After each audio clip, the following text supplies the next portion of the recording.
지난 1974년 8월 15일 광복절 기념식장에서는 박정희 대통령 저격 사건이 일어났습니다. 이곳은 32년 전 국립극장입니다. 당시 수사 발표에 의하면 문세광은 무대를 향해 모두 4발의 총을 쏘았고 그중 한 발이 바로 이 자리에 앉았던 영부인 유경수의 머리를 명중했다고 합니다. 하지만 현장의 총성은 모두 7발이었습니다. 그렇다면 나머지 3발은 누가 쏘았고 표적은 무엇이었을까요? 유경수 여사를 죽음에 이르게 한 총알은 과연 누구의 총에서 나온 걸까요? 32년 전 문세광의 재판이 진행되던 법정. 당시에도 초미의 관심사는 어느 총알에 유경수가 죽었느냐 하는 점이었다. 우리가 그동안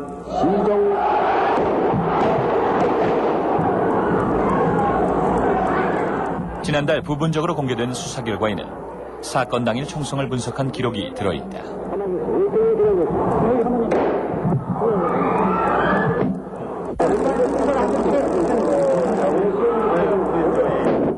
일반 시민들 앉아주세요. 이루어져야 한다는 것을 다시 한번 강조하면서 수사 결과에 따르면 범인 문세광은 실수로 첫 발을 자신의 허벅지에 쏜 후 연단, 불발, 유경수, 태극기를 차례로 맞추고 체포되고 그 뒤 정확히 밝혀지지 않은 총에 합창단원과 무대 천장이 맞는다. 당일 현장 상황을 정확히 알기 위해서 기념식 녹화 테이프의 정밀 분석을 실시했다. 다시 한번 강조하면서 우리가 그동안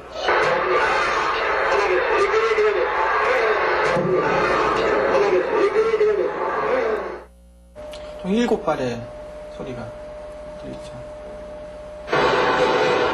이렇게 땅 있죠? 예. 따당, 따당. 그 다음에 맨 뒤에 가면 또 이렇게 그러니까 지금 분석 결과 현장의 총소리는 모두 7발. 그런데 수사 결과에는 없던 총성이 나타났다. 총 있고 유경수를 저격하기 직전에 나타난 이 총성까지 합치면 화면에서 6발의 총성이 들려야 하는데 평화적인 방법으로 이루어져야 한다는 것을 다시 이것이 첫 번째 총성. 우리가 그동안 5발의 총성밖에 들리지 않는다. 다른 총성의 잔향은 아닐까? 룸에 쏘는데 어느 지점에서 퐁 쏘니까 잔향이 하나도 없더라. 어느새 갑자기 에코가 생기더라. 그런 일이 있을 수가 없어요. 그러니까 이거는 에코 그런 것, 이 소리가 에코가 아닌가 그렇게 생각할 수도 있는데 그건 절대 아니에요. 새로 발견된 총성까지 4발 총성의 간격은 불과 0.2초에서 0.4초 사이.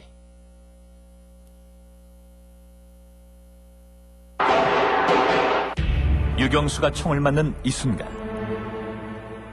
허벅지를 쏜 문세광의 첫 발을 0초로 놓았을 때 6.6초에서 7.4초까지 불과 0.8초 사이에 4발의 총성이 울린 것. 밀집된 4발 중에 2발만이 문세광의 총에서 발사된 것이다. 총성을 분석하면 이 중 어떤 것이 문의 총에서 나온 것인지 구분할 수 있을까?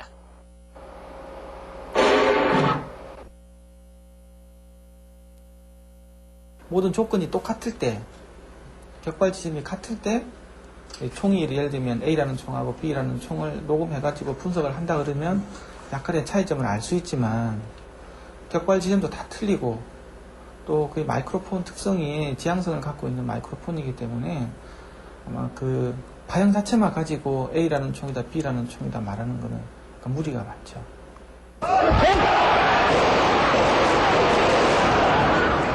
고함 소리에 묻힌 현장의 총성만으로는 총기 구분이 불가능하다는 이야기. 수사 결과에 명시된 탄착점과 총알이 날아온 방향, 그리고 총성을 다시 한번 확인해보자.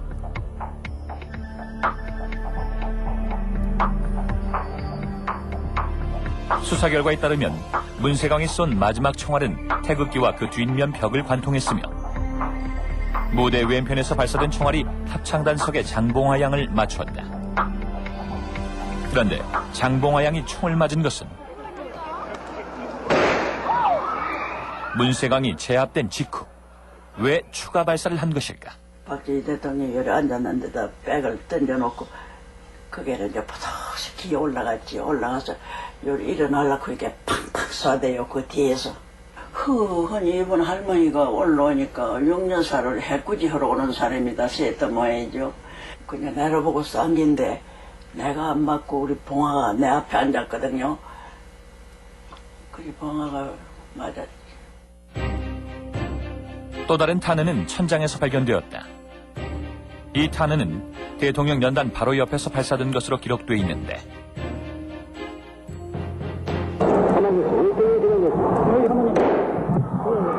장봉화 양이 총에 맞고 1분 14초가 흐른 뒤 일반 시민들 앉아주세요. 이 상태에서 발사된 것이다. 당시 현장 상황을 보면 범인 문세광은 체포되었고 대통령 박정희는 방탄 연설대 밑에 몸을 피하고 있었다. 이때 대통령 곁에 있던 경호원 중 한 사람이 장례 정리를 목적으로 발사를 했다는 것인데 이런 소리를 냈을 텐데 일반 시민들 앉아주세요. 여기서 이제 이 소리 역시 정밀 분석을 해보았다. 그런데 소리의 패턴이 총성과는 달랐다. 총소리가 좁게 집중된 반면 이 소리는 넓게 퍼져 있다. 총소리라기보다는 그 외에 다른 어떤 요인에 의해서 발생된 충격음일 가능성이 큽니다. 무대 위에 있던 경호원이 천장을 쏜 게 아니라는 말인데 우리가 정면에서 봤을 때 연단 오른쪽이죠. 연단 오른쪽에서 끝까지 연설 시작하실 때까지 계시다가 다시 옆으로 나오신 거네요. 그렇습니다. 그 사이에는 절대 연단 위에서 총 쏜 사람은 없었다. 없다. 그 외에서는 없습니다. 연단 옆에 선 경호원이 청중 진압용으로 발사했다는 지점에서 실제로 아무도 총을 쏘지 않았다.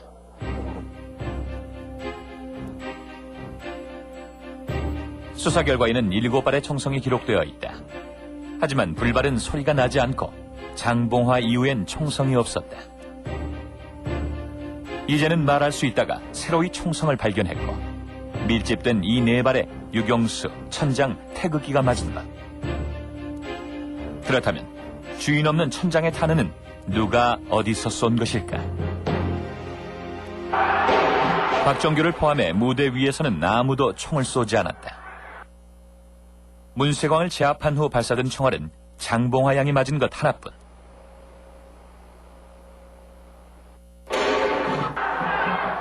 그렇다면 천장을 쏜 탄환은 밀집된 4발의 와중에 객석 어딘가에서부터 날아왔다는 얘기다.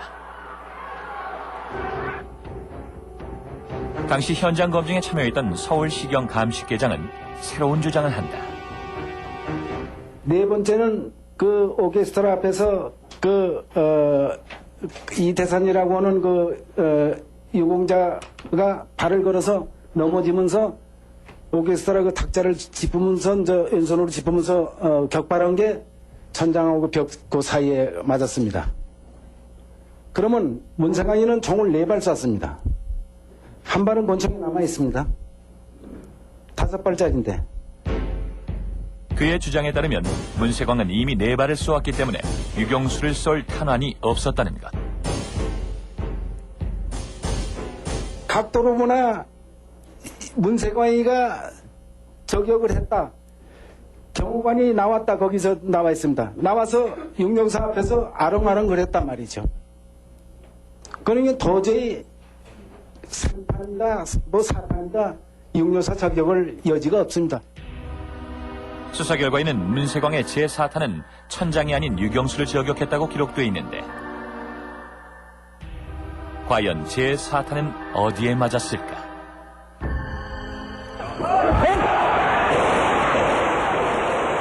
당시 화면을 느리게 돌려보면 문세광의 마지막 2발을 확인할 수 있는데 이것이 문세광이 쏜 4번째 탄환. 그리고 이것이 마지막 탄환이다.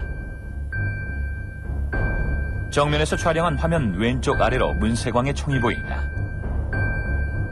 같은 화면을 확대해보면 마지막 발사 성광까지도 뚜렷하게 목격된다.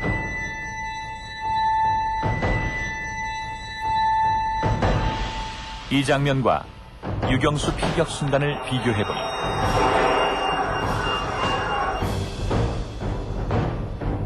문세광이 마지막 탄환을 쏘기 전까지 유경수는 움직이고 있다.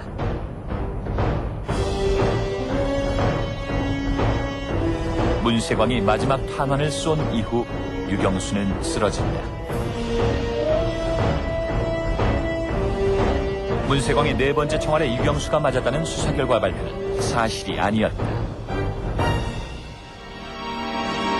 유경수를 죽게 만든 것은 마지막 두 발 중 하나.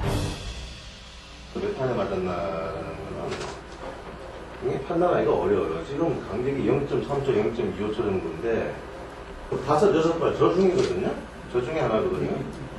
제가 볼 때는 그랬어요.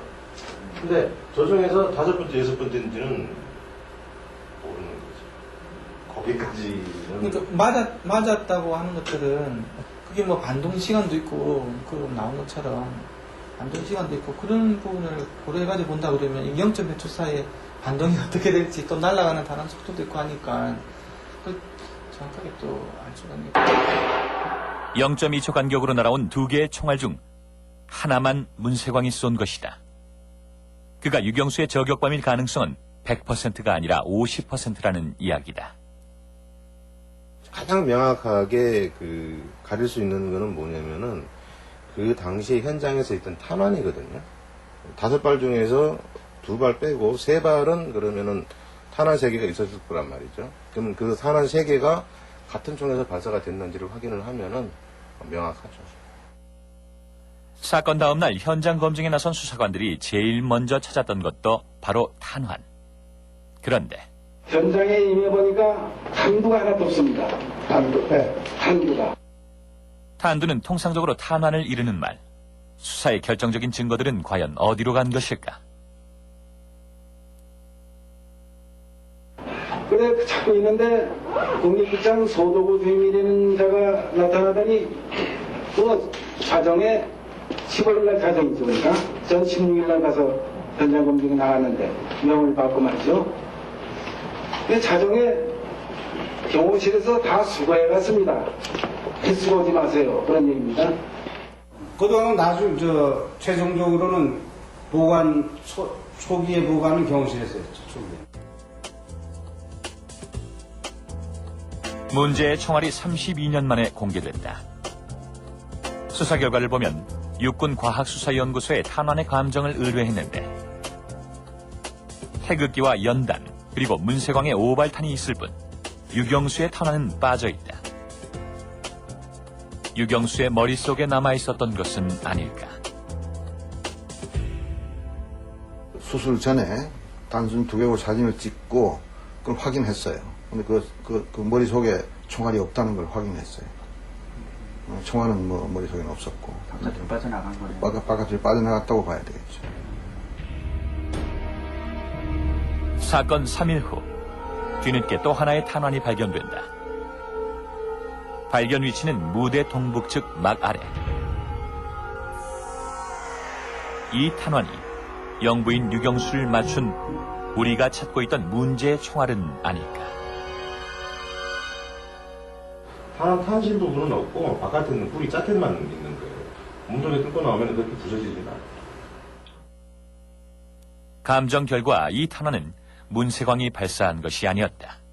청와대 경호실에 들어가가지고 다 이제 그때 이제 보니까 총이 오발한 것이 나오고 다 알아. 그럼 총집에서 이렇게 집어 넣다가 뻥 쏘면 땅바닥을 쏘게 될 거 아닙니까? 그럼 이 튕겨가지고 그게 콘크리트 맞으면 탄두가 다 찌그러지겠죠. 바닥에서 쐈으니까. 극장 로비 오른쪽. 경호원의 오발은 이번에 새로 발견된 총성.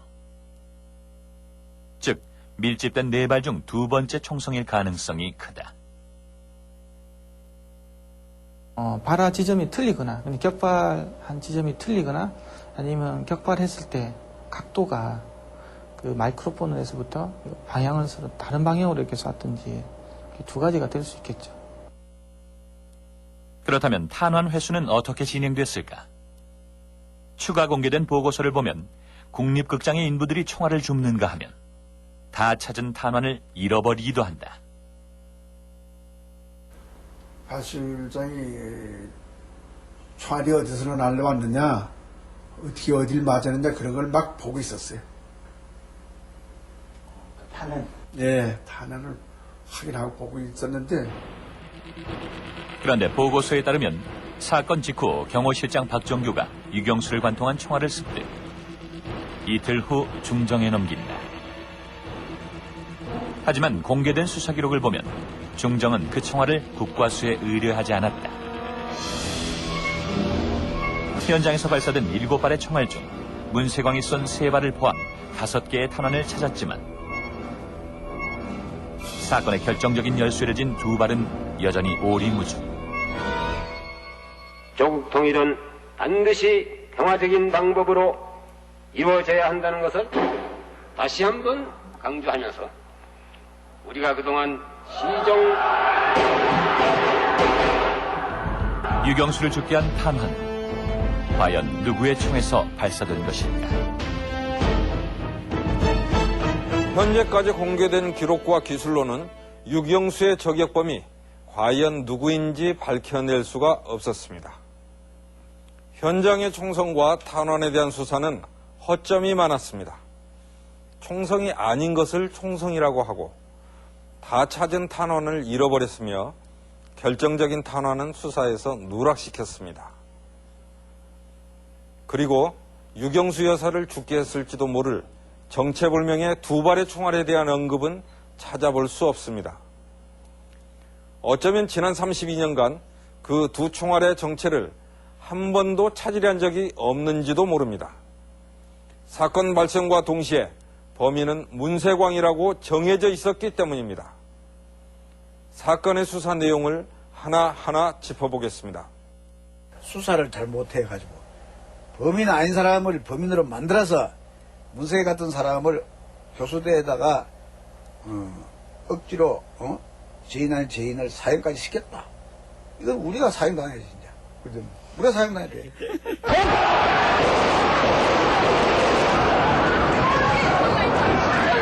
마지막 발포와 함께 현행범으로 체포된 문세광.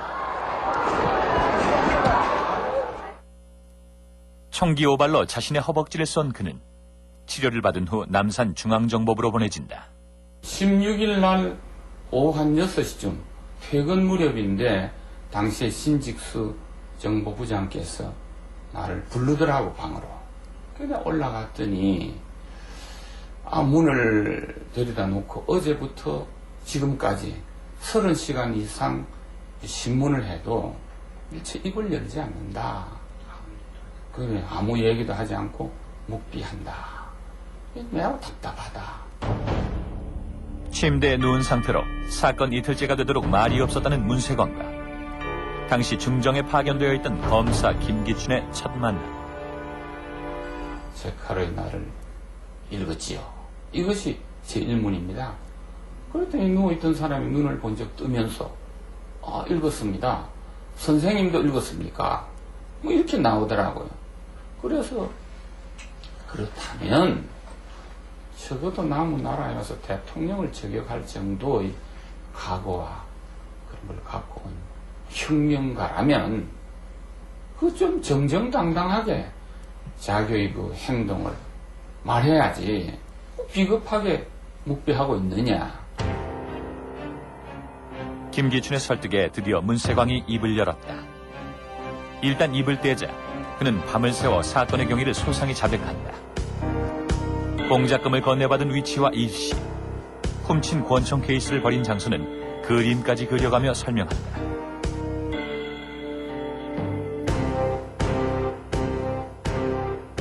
범인 문세광은 동 김호령의 지령에 의하여 망정보호에 승선하여 국계 공작원으로 이날 밤의 진술을 토대로 17일 문세광의 배후가 밝혀진다.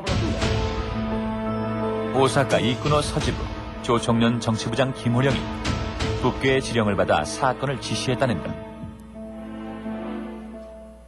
사건 32년 만에 한국 언론 최초로 그를 만났다. 오사카 외곽에 살고 있는 그는 당시의 상황을 생생하게 기억하고 있었다. 문세광을 만나셨을 때 무슨 얘기들 주로 하셨어요? 뭐.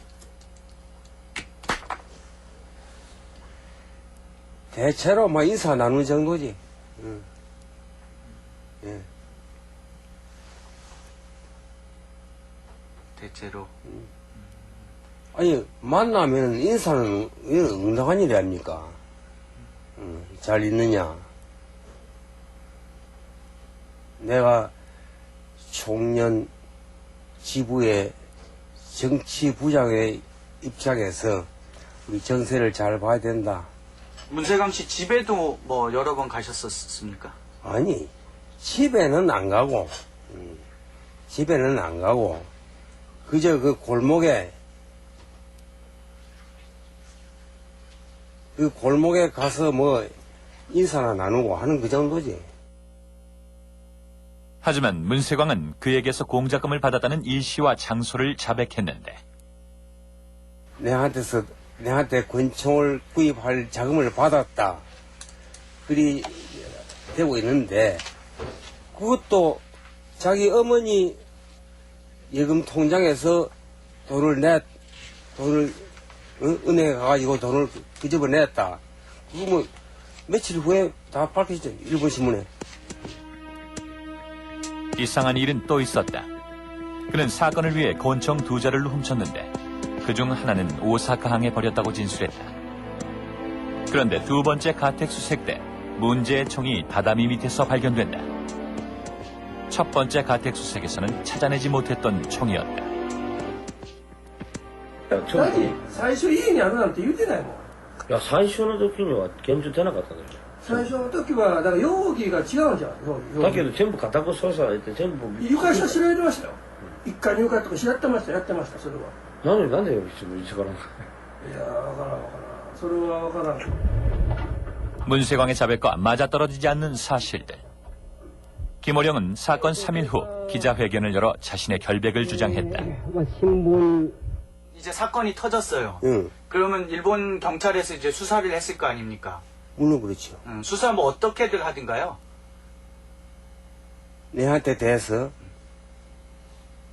어떻게 했는지 잘 모르지요. 수사 직접 안 받으셨어요? 나 한 번도 뭐 이제 호출을 당한 일도 없고, 일본 경찰 수사본부 당국이 내한테 질문한 일도 없고, 돈 모르죠, 그게. 그게 이상하지 않아요. 왜 오라고 안 했는가 말이지. 아니, 수사본부가 나를 오라 하면 나 응당 갑니다. 그런 거는 한 번도 없습니다. 만나고 싶다 하는 말도 없고. 선생님이나 총련이 거부한 것도 아니고. 거부한 것도 아니고. 왜 일본 당국은 한국 수사본부가 배후로 지목한 인물을 수사조차도 하지 않은 것일까? 안녕하세요. 당시 일본 수사를 지휘했던 경시청 경비 책임자를 만났다. 朝鮮総連のがもしこの事件に関係していると、その疑われたに十分な証拠があるということになれば捜査したでしょうね。捜査あるいは私は知らないけども、捜査しようとしたのかもしれないけども、十分な材料がなかったんでやめてしまったのかもしれないので。 그쪽 수사지, 그쪽 수사가 사실대로 아닌 것이지. 에? 우리는 뭐 우리 말을 맺는 거 아니란 말이요. 말을 맞는 거 아니지 우리는. 응? 본인이 전부 다 자백하는데, 에? 그 이상 무엇을 우째하자는 거예요. 그렇다면 문세광이 직접 그렸다는 이 2장의 그림은 무엇을 의미하는가? 사건 하루가 지나 순순히 자백을 했다던 문세광은 왜 거짓 자백을 한 것일까? 나 8월 16일 저녁에 들어왔어. 이게 8월 16일 조간이에요. 8월 16일 조간이라. 날짜 글쎄, 그때 아마 그러면 그 당시에 그 정도는 알려졌나? 문세광이 입을 다물고 있던 사건 이튿날 조간 신문에 저격 사건이 대서특필됐다. 그런데 그 내용을 보면 그의 경력은 물론이고 방 안에 어떤 포스터가 붙어 있는지, 사실과 다른 진술인 훔친 총기를 항구해버린 이야기까지 기술돼 있다. 기사에 의하면 이 내용을 수사본부가 발표했다는데, 내가 알기에는 8월 16일 밤부터 그런 조서가 나오지. 뭐 수사 기록을 보면 알겠지만 8월 15일에 무슨 기록이 없을 겁니다. 그럼 그때는 수사본부가 뭘 발표했다 하는 것은 뭐 발표에 뭐 물어보고 해서 취재한 내용을 혹시 그 발표 형식으로 했는지 나 정확하게 모르겠는데요. 나도 뭐 30년이 지나나 노니. 네. 일명은 아무개다. 어떻게 해서 수사본부는 사건 당일 저녁에 이 모든 사실을 밝혀낼 수 있었을까? 중정에서 이미 입수되고 중정에서 밝혀진 사실을 신문에다가 같이 수사본부가 발표한 것처럼 쓴 것 같아. 왜냐면 내가 이게 본부가 이렇게 발표하지 않았단 말이야. 이때는. 발표하신 적이 없지. 아니 그게 15일날 오후에 말이야. 당장 내가 시골에 있다 올라와가지고 지금 오후 4시인가 5시인가 왔는데 그 시간에 언제 이런 걸 알아가지고 발표를 해. 에? 이게 중정에서 나온 거야. 중정에서 나왔다는 이 기사의 내용은 문세광과 말을 맞춘 듯 사실이 아닌 부분까지 일치한다. 어떻게 이런 일이 벌어진 것일까? 사건 이튿날 조간의 기사가 나려면 적어도 사건 당일 몇 시간 만에 이 모든 정보를 파악했다는 이야기가 됩니다. 혹시 중앙정보부는 오래전부터 문세광을 주시하고 있었던 것은 아닐까요? 안중근 의사를 가장 존경했다는 저격범 문세광. 도대체 문세광은 어떤 인물이길래 대통령 행사장인 국립극장까지 들어올 수 있었을까요? 일본에서 나고 자란 제1교포 2세 문세광. 그는 한국청년동맹 활동가였다. 한국청년동맹, 이른바 한청은 민단 내의 청년들을 중심으로 반독재 민주화를 외치던 반박정희 세력. 문세광은 항상 시위대의 선두에 있었다고 한다. 뭐 스파 영화나 영화 세계에서 볼 때도 말이죠. 이름 없는 사람이 하는 짓이지. 왜 대중운동 하고 있는 사람이 뽑아서 그게 시키겠느냐. 보통 아무것도 모르는 사람이 생각해도 말이죠. 아는 얘기 아니겠습니까? 당시 오사카는 그 이전 해인 73년에 벌어진 김대중 납치 사건으로 인해 반박정희 운동이 아주 활발했던 곳이다. 박정권에 대한 도전이 거센 만큼 한국 정보기관의 활동도 활발했다. 언론 영상을 보고 해야 되죠. 첫째, 수로가 몇 시부터 몇 시, 수로가 뭐, 내빈 누구누구, 또 일본 정당에서 누구누구, 다 해서 하고 또, 요만한 이 대표래구나. 내가도 거기 주머니에 갖고 녹음한 거 전부 드려야 되죠. 한청의 분들은 영사관이나 중정 쪽에 다 보고가 됐었겠네요. 물론이죠. 한청일 하는 사람들은. 전부 이름 올라가 있어요. 전부. 아무래도. 얼굴들도 대충 다 알겠네. 그 대사관에 1등 서기관, 뭐 참사관 뭐 있잖아요. 그 속에 중앙정보본이 들어가 있는 거예요. 밝혀 있는 거예요. 한청의 요주의 인물에 대한 첩보는 민단을 통해 영사관에 전해졌고 결국 중앙정보부로 들어갔다는 얘기인데, 한청과 골목 한 개를 사이에 둔 민단. 과격한 시위대의 선두 문세광을 영사관에서는 과연 몰랐을까? 그 사람이 왜 한국으로 들어가서 그러면 이래라. 왜냐면 문세광이라는 사람이 당시에 도로사가 중요한 사람이고 일품에 대주의 시키는 거야. 일품에 1등급 요주의 인물 문세광. 그러나 영사관은 그에게 일본인 이름의 비자를 발급해준다. 그 사람의 원래 유명했어요.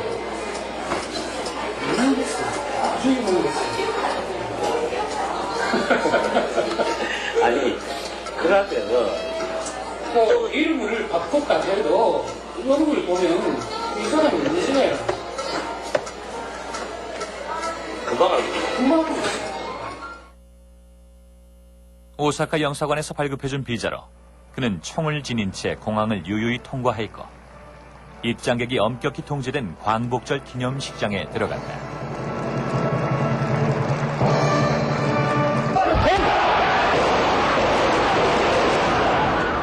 행사장 출입증인 비표도 없었던 문세광. 그는 어떻게 현장에 들어갔을까? 입구를 지키지 않습니까? 입구에 다 지키죠, 우리가. 경호실 분들이 지키시나요? 입구에는 경호실 사람도 있고, 담당고 또 경호실뿐만 아니라 지역의 경찰관도 있고, 경호실 직원들이 다 문에 다 하나씩 다 있어요. 비표 없이 들어간다는 거는 거의 불가능한 거죠. 어쨌든 출입을 안 시킬 겁니다. 그럼 출입을 시킨다고 그런다면은 글쎄 어떤 경우에 출입을 시킬지 그건 제가 알지 못하겠습니다만은 현장에는 입장객 5명당 경호원이 1명꼴로 배치되어 있었다. 그런데 14일 국립극장에서 이제 청와대 팀하고 합동회의가 있어서 우리 계획을 그렇게 완화해라. 당시 경비 소홀로 파면당한 경찰들에 의하면 사건 바로 전날 청와대 경호실에서 갑작스레 경비 완화를 지시했다는 것.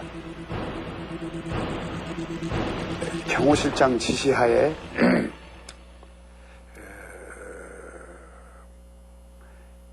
수색을 하지 마라. 또 제1교포니까 친절하게 대하라. 이것이 아주 이렇게 지시하달이 되어 있는 생이라. 행사 중에 입장했다고 알려진 것과는 달리 문세광은 식이 시작되기 전에 이미 식장 안에 들어가 있었다. 문세광 앉은 쪽으로부터 그 열 사이를 내가 다 관장을 하고 있습니다. 그러니까 전부 이렇게 보는데 그때 리봉으로 비표를 했습니다. 그 사람이 그거 없더라 이 말이야. 엄마의 이제 당신 비표가 나이 됐을까라 저쪽으로서 이제 일본말로 해서 내가 백화트로 나오라고 그랬지 문세광이를. 로비로 쫓겨나온 문세광. 이곳에서 소송되던 그는 대통령이 극장 로비를 지나기 직전 다시 한번 경호원의 눈에 띄는데 사람을 좀 비키라고 하는 식으로 해서 그 누구냐 정보과장한테 물어본 게 이제 내가 리봉이 이제 비표가 없어서 쫓겨나던 사람이다. 제일 교포냐? 교포라는 거예요. 그게 그때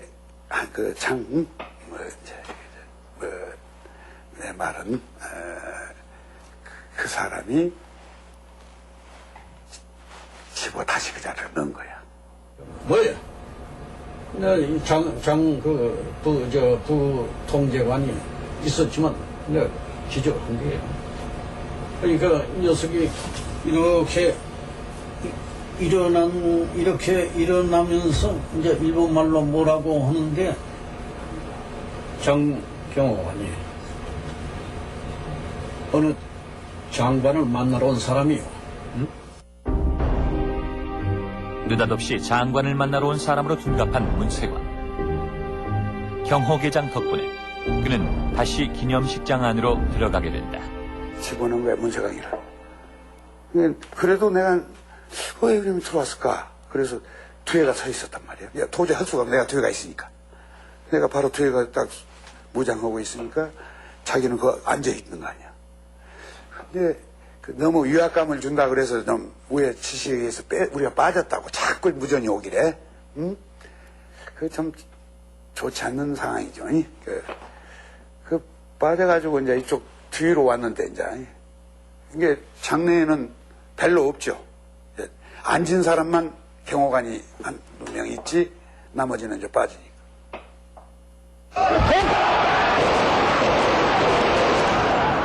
경호관들이 밖으로 나가라는 무전을 받고 불과 몇 분 후 총성이 울리기 시작한다. 문세광을 도와준 보이지 않는 손. 그 정체는 무엇일까? 문세광을 장관을 만나러 온 사람이라고 소개했던 경호실 경호계장. 경호원들에게 철수 명령을 내렸다는 부책임자를 만났다. 안녕하세요. 저 MBC에서 왔습니다. 근데 왜 오셨어요? 선생님 좀 뵈러 왔는데요. MBC인데요? 예?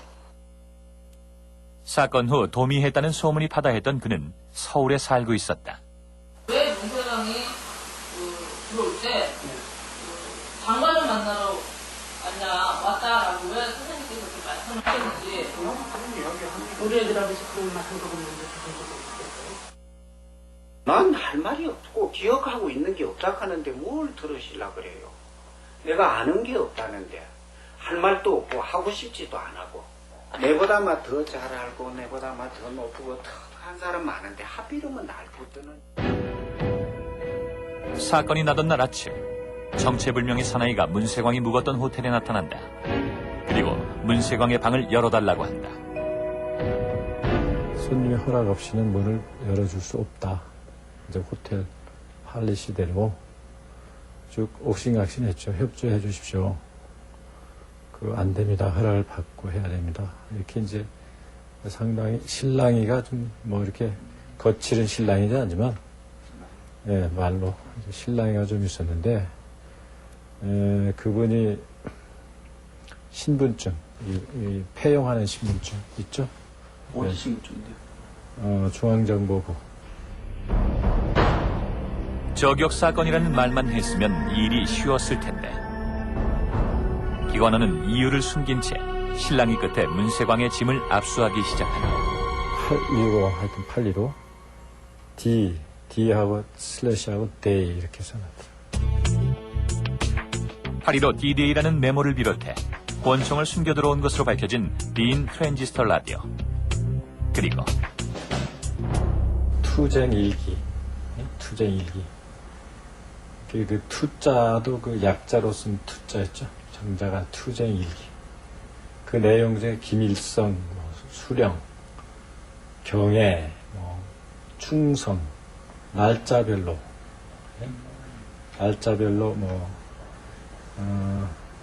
쭉 한 일주일 정도. 중정요원은 약 10종류의 압수품을 들고 1030호를 떠난다. 그런데 그분이 찾아오신 건 언제쯤입니까? 그러니까 그 시간은 기억만 하던 11시는 안 됐을 거예요. 예. 제가 생각하는 10시 반이나 10시 40분이나 이 정도 됐다고 생각이 되는데, 기념식하고 관계가 되니까 기념식 10시에 시작하니까, 거기에 소흥동을 지나가는 그 에스코트하는 사이카차 소리가 들렸거든요. 그 들린 시간으로부터 그렇게, 오래된 후 시간이 아니다.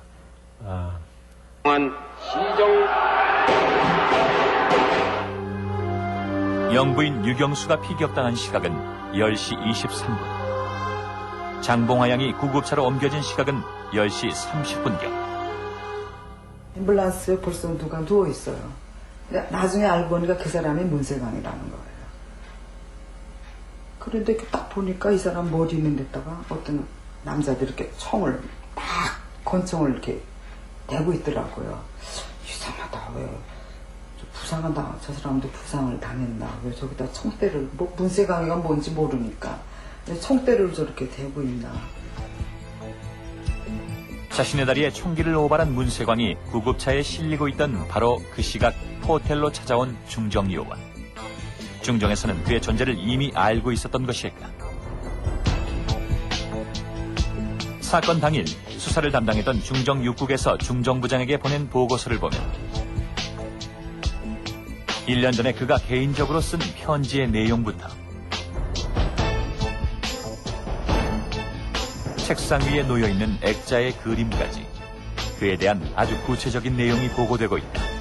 이렇게 험한 내용들이 전부 그렇지. 그날 당장 보고를 해야지. 집값 보고해야지. 그거야. 누구 범인이 누구라는 걸 자기가 보고를 안 하면 어떡해? 요주의 인물에 대한 통상적인 정보 수집이라는 것인데, 그렇다면 한국 입국 후의 상황은 어떨까? 호텔 안에 있던 여행사 직원의 증언에 따르면 사건 일주일 전 그의 방에서 한국 남자가 전화를 받는다. 한국 남자가 받았다고 그러셨죠? 예. 그러면서 뭐 그때 여보세요라고 그랬다고 그랬나요? 그래요. 네.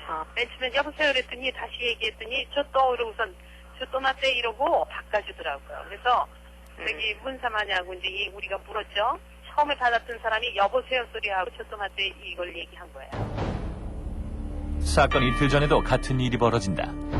최소한 2번 이상 한국말을 쓰는 남자가 방 안에 함께 있었던 것.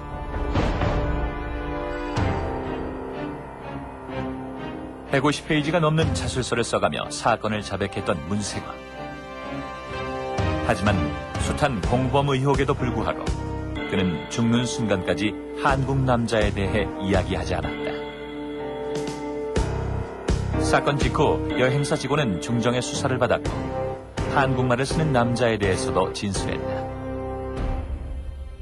8월 23일이었는데 그날이 오늘 나한테 얘기한 이 부분은 얘기 안 하도록 했으면 좋겠다. 그래서 이제 정말 한 10여 년 이상을 그런 얘기 안 하고 있었죠. 네, 누구한테든지. 수사 결과를 발표하기 전날 밤 그녀에게 사실을 함구하라 당부한 사람은 당시 국무총리인 김종필. 김종필 씨가 직접 오셨어요. 쓸데없는 소리를 할 사람도 아니고 정확합니다. 김종필 씨하고 직접 연대했어요. 저희는 국무총리가 거기에 올 수도 없을 뿐더러 착각하신 게 아닌가 그래가지고. 아니에요, 전혀. 네, 전혀 아니에요. 그리고 또 같이 얘기해 줄 수 있는 사람도 있어요, 사실은. 그 후배분하고 같이 조사를 받으셨어요? 그렇죠. 김종필 씨를 같이 봤어요? 그럼요. 마지막에 이제 자기가 얘기를 하고 싶어서 우리를 만난 거니까. 왜 김종필은 그날 중정에 나타났을까? 그리고 문세광, 한국말을 쓰는 남자에 대해 왜 끝까지 함구했을까?